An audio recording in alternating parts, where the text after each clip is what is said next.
Our lesson this morning is the importance of membership and faithfulness within the local church. Another way of saying that is this is a basic lesson, a fundamental lesson. And if you hear basic and fundamental and you think boring, don't, because sometimes that's how we think. But think important, because it is. Let me illustrate it with a couple of things. For example, you've always heard Vince Lombardi, one of the greatest NFL football coaches, every year when he began training camp, he'd pull out the football and say, "Gentlemen, this is a football." And you think, well, that's basic, that's fundamental, that's boring. But if you start fumbling that football or throwing an interception, your team's not going to win, right?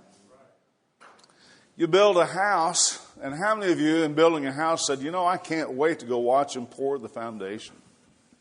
And I want to see the plumbing. Isn't that impressive? Look at those pipes running every which way. Ladies, when you go look to buy a house, do you say, we'd like to see the plumbing? You don't do that, do you? But is plumbing important? Sure it is. You go downstairs and flush the basement toilet and it comes up your sink. The first question is, what happened to the plumbing? So you see, fundamental is important, right? For example, sometimes Dan and I go play golf with somebody and they haven't learned proper etiquette. And even though etiquette has nothing to do with the game itself, it has to do with the manners of a game. And I'll illustrate it. For example, I've got a 10-foot putt that breaks left to right, and I'm standing over that putt trying to line it up. And you know what you don't say when the fellow's getting ready to hit a putt? Don't miss it.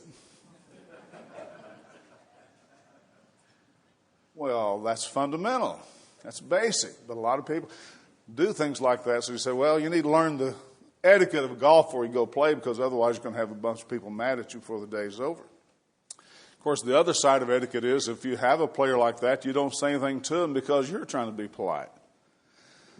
But when we talk about the church, a lot of people have different ideas about the church. How important is it? Some say one's as good as another. A lot of people today say, well, I can be spiritual without being religious. They say I can have a relationship with Jesus Christ and not be a member of any church. So there's a lot of ideas, and there's more that you might be thinking of that you've heard people say or you may have thought yourself. So how do you know how important membership of a local church is, and what does it mean to be faithful in the local church? Well, this is a basic lesson, so we're not going to cover all of that, but I'm going to start from the beginning. Where would you go in the New Testament if you wanted to learn about the church? Book of Acts. That's where you go. You start reading like, where's the church? Well, it starts in chapter 2. That's the birthplace of the church, Jerusalem, AD 33 about. And the first thing you read is that everybody who obeyed the gospel was saved on that occasion were added by the Lord to his church. So you read that, and does that make you wonder where people get the idea that I can have a relationship with Jesus Christ and not be a member of the church? Because that's not what you read. Well, I want to be a member of the church, but it's the invisible church. It's not the local church. Are you sure about that? In Acts 2, they continued steadfastly in the apostles' doctrine, the breaking of bread, fellowship, and prayers. Where was that? Together. They all had things in common. They were all together. Kai led some beautiful songs because they all talked about fellowship that we have with one another in the local church. Scott talked about communion and what that means. And we commune with the Lord and we commune with one another. We're all many, but we partake of that one bread. That's unity. We're all many, but we drink of that one cup, the blood of Christ. We're all united. We're all together. Do you know how important united together in fellowship is? Ask any successful sports team that ever won anything. They're united. They're together. They work in harmony. And the Bible's the same way. So that kind of gives you an idea of where we're headed. What harms the church today is individual members' lack of faithfulness to the local church. Not doing what they can do to help the church out. Now, if you see that in business, you get fired. You see that on a sports team, you lose your job. I can name several players who don't have jobs in the NFL right now because they're disruptive to the team. They're talented. They have more ability than a lot of players, but they cause trouble and they get kicked off the team and nobody wants to pick them up again because we don't need that in our football team. So you see, that's important. The other day I was watching a tribute to our military in the NFL. A lot of our military are connected with the NFL. The NFL is trying to honor our military, and I appreciate that. There was a fellow on the news who was a former Arkansas Razorback, and that's why I said, oh, who's this fella? Jake Beckett. Probably never heard of him. Josh, you ever heard of him? No? Andy? Jake Beckett? The reason why is because after he left Arkansas Razorbacks, he was drafted by the New England Patriots. And they were interviewing him, and some of this is on the back page of the bulletin, by the way, and they were asking him, what did you learn when you studied football under the great coach of the New England Patriots? And I'm sitting there, I am torn because I hate the New England Patriots, but I love the Arkansas Razorbacks. So I'm thinking, well, okay, let me open my mind, and I know they win a lot of football, so maybe I need to pay attention. And Jake said in this interview, here's 4 things the team practices. It's on the wall. And these are 4 rules that you see when you walk in to the locker room. Thank you. Number 1, work hard. Number 2, do your job. Number 3, be attentive. And number 4, team first. So I thought to myself, if every local congregation put those 4 rules in place, how much stronger would every local church be? And the answer is it'd be much stronger because these rules are being violated by our individual members. That's why we're not as strong as we should. Team first, sometimes, well, I don't feel good today.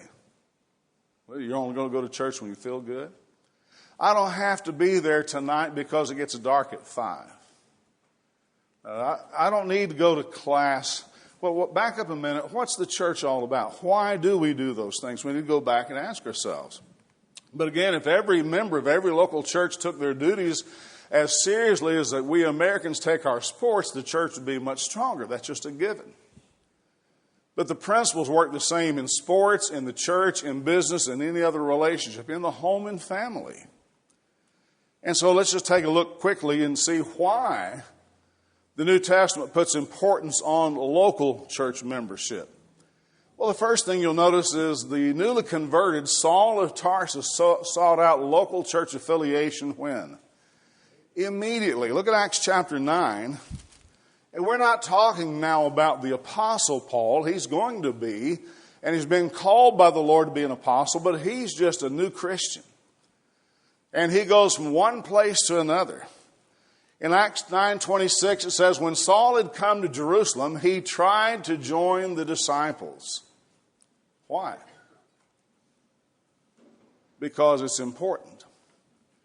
But they were all afraid of him, did not believe that he was a disciple. But Barnabas took him and brought him to the apostles, and he declared to them how he had seen the Lord on the road and that he had spoken to him and how he preached boldly at Damascus in the name of Jesus. So he was with them at Jerusalem, coming in and going out. Why was that important to Saul, the new Christian? Because he needed the comfort and encouragement of stronger, older, mature men and women. He needed the fellowship, and he needed to contribute something to the cause. And so that's why he did. It's pretty simple, isn't it? In today's mobile society, Christians must learn the importance of seeking out a faithful local congregation when they move from place to place. And yet sometimes we see people say, well, I've been here 6 months and we're just visiting. Well, Paul didn't wait 6 months to go join the brethren at Jerusalem, and so there's a dysfunctional relationship there. Christians should also first seek, before they move to an unknown location, see if there's a local church there or not, because if there's not, it's going to be hard on you spiritually if there's not a church to worship with. And they should also consider the effect leaving the local church is going to have on them. Those things should come into consideration. And so Paul did that. Look at chapter 13. We see the prophets and teachers that God uses to spread the gospel working in the local church in Antioch, Syria. It says in chapter 13 verse 1, now in the what? Church that was at Antioch, there were certain prophets and teachers. Barnabas, Simeon, Lucius, Manaen, who'd been brought up with Herod the Tetrarch, and Saul. Now Saul has gone from Jerusalem to Antioch, and he's numbered as one of the prophets or one of the teachers in that congregation. So what do you think they were doing at Antioch of Syria if they had these prophets and teachers in the church? They were studying God's Word. And that was being done in the church. We'd call that Bible classes today, wouldn't we? And so they probably had numerous Bible classes. But then sometimes members of the church say, well, now where does the Bible say we have to assemble on Sunday night or Wednesday night? My question to you is, do you know enough that you don't need to be there? What sermon was preached last Sunday night that you missed if you didn't come? And who told you it was okay to miss? Well, I know somebody else who did. Okay, now we have 2 week members. You see, if you tried that at work, well, I don't need to come back to work on Tuesday. I spent all day Monday. That's enough. Well, you get your pink slip. Try going to NFL or even college football team and miss practice. Because I watch this, I hear news all the time. And that happens, believe it or not. There's guys who actually don't show up for practice. You know what a good football coach will do? He'll let that guy go. If you don't want to come back, just keep going. And they kick him off the team. I remember when I was a younger man, I listened to the Dallas Cowboys when Jimmy Johnson was the coach, and they were winning Super Bowls. They won 3 in 4 years. And they were showing how they did that. They were in better shape than any other football team. And so Jimmy Johnson, they showed one clip of him out there screaming at the offensive linemen, these big, rotund, heavy-set guys. And he's just running these guys back and forth, back and forth. And one guy says, Coach, I've got asthma. You'd think, oh, well, if you got asthma, go take a break. You know what Jimmy said? If you've got asthma, get off the field and we'll find somebody who doesn't. You know what the guy did? He kept running. That's how you win Super Bowls. Now, I'm not saying that's the best thing to do, but that's what he did, and that's how they did so well. And that's how all Bill Parcells did when he was coach for the New England Patriots or the Dallas Cowboys. And that's how successful men do. But every time you listen to a college team or a pro team win a Super Bowl or win the national championship, every single time you'll hear the same thing. We worked together as a team. Yes, we have talented people. We've got good coaches, but we are united. We are in harmony. We work together. That's what wins Super Bowls and championships. And when the Royals won their World Series, that's exactly what those guys were saying. You remember what our general manager said? He said, this group of men came up together through the minor leagues. So they came up together, almost grew up together on the baseball diamond. So that's what the Bible teaches. What do you think the word fellowship means? Communion, joint participation. Everybody doing the same thing together. And so we see that here. They're doing their job. Well, let's look again. Here's Paulist in Acts chapter 18. He's an interesting character. He wasn't an original member. He was a new convert. But in verse 24 it says, a certain Jew named Paulist, born at Alexandria. That's Alexandria, Egypt. And if you're wondering what difference that makes, at the ancient world, Alexandria, Egypt had the largest known library to mankind. So if you came from Alexandria, Egypt, the chances are that you were an intelligent man, well educated. It says, this man had been instructed in the way of the Lord, and being fervent in spirit, he spoke and taught accurately the things of the Lord, though he only knew the baptism of John. But he began to speak boldly in the synagogue. When Aquila and Priscilla heard him, they took him aside and explained to him the way of God more accurately. Now here's a great man who's a mighty speaker, very eloquent, but he made a mistake. And Priscilla and Aquila took him aside and said, let me explain where you missed the point. Now, if he'd been a teacher today, he'd get all offended and say, well, I'm going to go find another church. But this man was humble and learned. So it said, when he desired to cross to Achaia, that's going from Ephesus to Corinth, it says, the brethren wrote exhorting the disciples to receive him, and when he arrived, he greatly helped those who had believed through grace, for he vigorously refuted the Jews publicly, showing from the Scriptures that Jesus is the Christ. So you learn about Apollos. As great as he was as an individual, he helped the church at Ephesus. He helped the church at Corinth. He felt it was important to be a part of that congregation. And what's interesting also is the brethren from one church sent a letter to the following church, said, this is a good man, receive him, he's a faithful member. Before World War II, that's what Churches of Christ did in America. If you moved from one church to another, you got a letter of recommendation from the previous church. I wish we would start that practice up again because it would save a lot of trouble. Because a fellow's going from church to church to church because he's a troublemaker, he's not going to get a letter of recommendation. So there's something to think about. And secondly, he was a strong teacher, but he debated or refuted false doctrine. And so we may not like that today, but that's what the church did back then, and that's what Apollos did in his work. So a lot of good things, but it shows you how important his part in the local church was. And another thing that makes it obvious is, look at all the New Testament epistles that are written to churches. Church at Corinth, churches of Galatia, churches of Ephesus, church at Ephesus, the church at Philippi, church at Colossae, Thessalonica received 2 letters. If the church isn't important, what's all the New Testament doing writing all these letters to the local churches? Well, obviously it is important. The Apostle Paul wrote to the Corinthians, he said, I send Timothy to you that he may remind you of my ways which are in Christ, which I teach everywhere in every church. You know, some denominational preachers read this and they say, well, there's a different church, there's a different church, there's a different church. No, they're all the same in doctrine and belief and practice. You didn't have all these different denominations like you have today. That came later. Well, then you have to ask yourself, well, why is the local church important? Well, I know God commands us to be there. The first church gathered and had fellowship and association.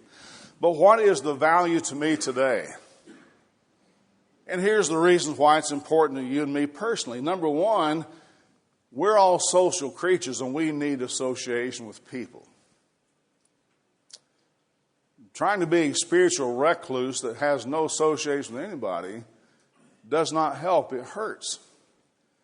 So when people attend regularly, you don't worry about them as much as people who are sporadic in their attendance. I remember hearing about a teacher in England. I don't remember his name, but I think William Barclay wrote about this. But there was a preacher who came to visit a man who didn't attend very much. And it was a cold winter day, and they were sitting around the fire because they had a fireplace, didn't have central heat back then. And so they're sitting facing that fire, and the member says, well, I just don't see the importance of coming to church all the time. And the preacher didn't say anything. He just took the pair of tongs, reached over, took a little piece of wood out of the pile, out of the fireplace, laid it aside. And they both just sat there for the next 5 or 10 minutes and watched that little ember. What happened to it? Slowly but surely died out. And when it finally died, the fellow that he was visiting said, preacher, I'll be there Sunday. That's exactly how it works in the church too. If we attend less, then we're in trouble. That's a warning sign to every elder that somebody doesn't see the importance of local church membership. Faithfulness means you come regularly, habitually, whether you're at work, at school, or in a sports team, or in the family. It works the same way. So we're social creatures. Remember in Genesis 2:18, God said it is not good that man should be alone. So what did he do? He made a helper for him. Well, what does Hebrews 10 say about the Lord's church, the bride of Christ? It says in Hebrews chapter 10, verses 24 and 25, let us consider one another in order to stir up fellowship and good works. Well, what's that got to do with church attendance? Well, you can't do it if you're not there, can you? Let us consider one another. That's, in other words, my presence helps, my absence hurts. Now, what am I doing about that? Not forsaking the assembling of ourselves together. There's that social need we have. As is the manner of some. So, sometimes people say, well, if I had the Apostle Paul preaching to me, I'd be more faithful. Well, they weren't. He's already got people not showing up. As the manner of some is. That's their habit. They don't come. But exhorting one another. And so much the more as you see the day approaching. You see the fellowship, the communion, the tight-knitness. Is the church where you worship a tight-knit group? Do they care when you're there, or do they ignore you when you're absent? And that's a sign of strength or weakness in the church. Very basic, but very important. Number 2, it provides for your spiritual enlightenment. 1 Timothy chapter 3, verse 15. There the Apostle Paul tells Timothy, but if I am delayed, I write so that you may know how you ought to behave yourself in the in the house of God, which is the church of the living God, the pillar and ground of the truth. Now look at what he calls the church. He said, first of all, there's a certain way that you ought to conduct yourselves in the house of worship. And I'm going to write you so that you'll know how to do that. Number 2, he calls it the house of God, which is the church of the living God. But he says it's the pillar and ground of the truth. It's what supports the truth. So my presence supports the truth and my absence promotes error. That's the only way you can say it. Well, I'm not against it. Well, you're not for it either. Because your presence makes it possible, your absence makes it not possible. And so there's something we need spiritual enlightenment because the church's job is to evangelize and to edify. Mark 16, 15, 16. Go preach the gospel to every creature. He that believes and is baptized shall be saved. He who does not believe shall be condemned. Matthew 28, 20. Once you baptize them, Jesus says, teaching them to observe all things I have commanded you, and lo, I'll be with you always, even in the world. So what do you think of reading that? Your job should be in the local church, to come once a week or every time the doors are open. Which of those would be described as faithful? And you ever stop to think that the word faithful has the word faith in it? So that the stronger a person's faith is, the more faithful they are? I'll give you a perfect example of what faithfulness is in this congregation. Sitting right over here. Ken and Rosalie Young. How many of you would say they're faithful? Every single one of us. And they're frail of health, but their presence shows all of us what's important to them. When Ken Young was an elder, if you didn't show up on Sunday night, guess who was on your phone by the time he got home? And he didn't take a long time. Where were you? You sick? You dying? You got car problems? No, I just didn't come. Well, we'll see you in the next service. Bye. Hang up. He's calling somebody else. You know how I know he did that? Because the members told me, and then every once in a while, if I missed, he'd call me. Ken, I can't be there. Why not? I'm in China, or wherever I was at the time. But you see, that's what caring does. That's faithfulness, and that's what we should all be a part of. Spiritual enlightenment includes edification. The word edification literally means to build up a building. And so when we're building up members by teaching them to observe everything God has commanded, we're trying to make them stronger spiritually. Just like you build a house, and sometimes when the wind blows, if you don't have the framework proper, the building will tilt, right? So what do you do when a building's tilting? Tim, what do you do? You should know. Curtis is here, not here. He's sick, so I'll ask you. What do you do when a building's leaning the wrong way? With what? You prop it back up, don't you? And so Bible class are props. Encouraging you to come when you don't feel like it is a prop. Reminding you of your responsibility and your duty before God is a prop. So if you don't like this, don't get mad at me unless I'm teaching error. Just realize I'm leaning and I need somebody to prop me back up. Because the church is here to try to build me up, and if I don't come, then I'm letting myself get torn back down. And that just isn't going to be healthy for you. Number 3, it provides spiritual guidance. Jeremiah said in chapter 10, verse 23, "O Lord, I know the way of man is not in himself. It's not in man who walks to direct" what? His own steps. So we need the spiritual leadership the elders provide. We need sermons that will gently remind or rebuke members. Here's what you're not doing. You need to do better. Because if we go by our feelings, we'll come up with something different. Our faith is not based on how I feel or what I think or what I preached a lesson. I remember when I first started preaching in Yeovil, Arkansas.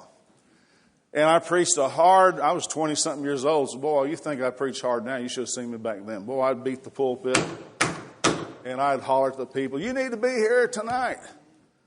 And a lady comes out and she said, "Boy, you sure stepped on my toes."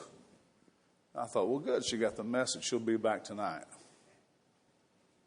She can come back. I thought, well, I'll just preach that next week. About a month later, I preached another lesson on attendance. She came out and she said, "You know, the Lord's just going to have to save me right where I am." And I said, "I hope he does." Because she wasn't budging. And as a young preacher, I didn't understand that. I thought, you see a problem, you preach on it, they correct it, and we go on to something else. It doesn't work that way, does it? But you see, we need spiritual guidance. That's why the Lord ordained elders, men who are mature in the faith, who have experience, who can tell you what's going to happen down the road if you continue the path you're following now. And we need to listen to them because it says, "Whose faith follow?" Hebrews chapter 13, considering the end of their conversation. So, it wouldn't be a bad thing to go sit down with Ken and Rosalie and ask Ken, "What do I need to do to be more faithful as a Christian?" And Ken will tell you. And you should follow that, because how many of you think Ken and Rosalie are bad Christians? Unfaithful Christians. People who don't take the Lord's work in his church seriously. Their example says more than 10,000 sermons I could ever preach. And if we would all imitate them, whose faith follow, considering the end, the outcome of their life, then wouldn't we be stronger?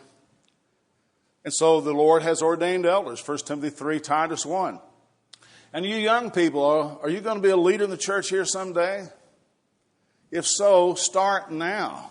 Don't wait till I'm dead and Ken's dead and Ray's dead and all the elders are dead and gone. You say, well, you know what? We got a crisis here. You start young. Obey your Creator in the days of your what? Youth, before the evil days draw nigh. The days when you just don't want to anymore. The days when it's harder because your health fails. If you wait then to establish your conviction, it's too late. Start and build your conviction now. As the tree is bent, as the root is, how's that go? I don't remember the saying, but basically, as the twig is bent, so grows the tree. What you do as a young person is going to determine what you turn out to be. And furthermore, it provides needed discipline. Matthew 18, 15 through 17, Jesus said, if you have aught against a brother or sister, you go to that person one-on-one and work it out. And if that doesn't solve the problem, then you take one or two more with you, that by the word of two or three witnesses, everything may be established. And if they won't hear them, then you tell it to the church. And if they won't hear the church, let them be to you as a publican or as an outcast. That's church discipline. And Christ ordained that because he knew there would be those who didn't walk according to God's word. 2 Thessalonians 3 and verse 6, withdraw yourselves from every brother who walks how? Disorderly.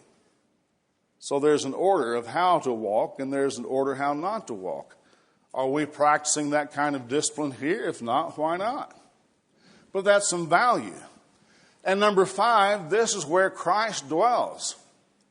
Look at Revelation chapter 1 and verse 13. The churches of Asia are being written to by Jesus Christ through the Apostle John. And it says that in the midst of the 7 lampstands, one like the Son of Man, clothed with a garment down to the feet and girded about the chest with a golden band. Who is that? Jesus Christ. Where is he? He's in the midst of the 7 lampstands. What are those? Look at verse 20. The mystery of the 7 stars which you saw in my right hand and the 7 golden lampstands. The 7 stars are the angels of the 7 what? Churches. And the 7 lampstands which you saw are the 7 churches. So is Christ here on Sunday morning? Is Christ here on Sunday night? Is Christ here on Wednesday night? So if you're not, then you're not where Christ is. Right? Simple. Very simple to see what's important. I want to be where Christ is. I don't know about you. I remember hearing a long time about attendance. Somebody says you can tell how popular the church is by attendance on Sunday morning. And I thought, well, that's interesting. They said you can tell how popular the preacher is by attendance on Sunday night. And I thought, oh, yeah, that does make sense because that's kind of the show, isn't it? But you can tell how popular Jesus Christ is by the attendance on Wednesday. Now, that's a good thought for you. Where are you when those services come around? Where do you think Jesus Christ is? So those who isolate and absent themselves from the work and worship of the local church are sowing the seeds of their own future spiritual destruction. Mark my words, I've preached 45 years. I've seen it over and over and over and over again. And so this is a lesson for all of us. Can I be more faithful than I am? And should I be? And if I'm not, what's the problem? And so that's something to help us. Because, again, Christ built the church. He gave us these 5 reasons. He said you need people to love and be loved by. You need encouragement from one another. You need spiritual guidance and instruction because it's not in man who walks to direct his own steps. If we start going by how we feel, we're going to be doomed. We need to be where Jesus Christ is because who loved us more than him? He gave his life for us that we might go to heaven, and the least we can do is be faithful and zealous and enthusiastic, working for his cause by our presence here. So that's the lesson. Fundamental. But at least in the church, when you flush the toilet, it doesn't come up the kitchen sink. Surely we can see that the local church is arranged by God for our good. Sometimes I get the idea that people think preachers invented the church. Or elders invented the church. Or somebody who just wants to torment us. And so we need to realize, no, God built the church for our good spiritually. And while it's not always easy or convenient to be a faithful Christian, it's always for our best. So to willfully, intentionally remain aloof from the local church is to fight against all the good reasons why the church built it in the first place.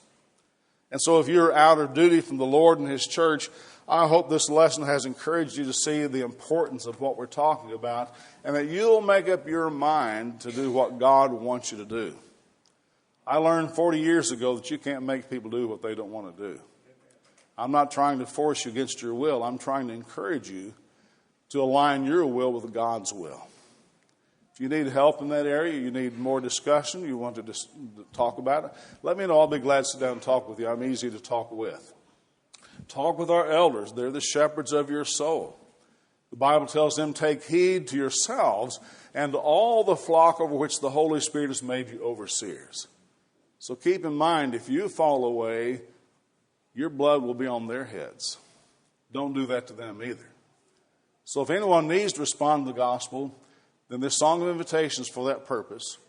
And if you need to just on your own make up your mind, I'm going to be a faithful child of God because my faith is stronger than it was yesterday, then just do that. Your presence, like Ken and Rosalie's, is all that we need to hear. Won't you respond while we stand and sing?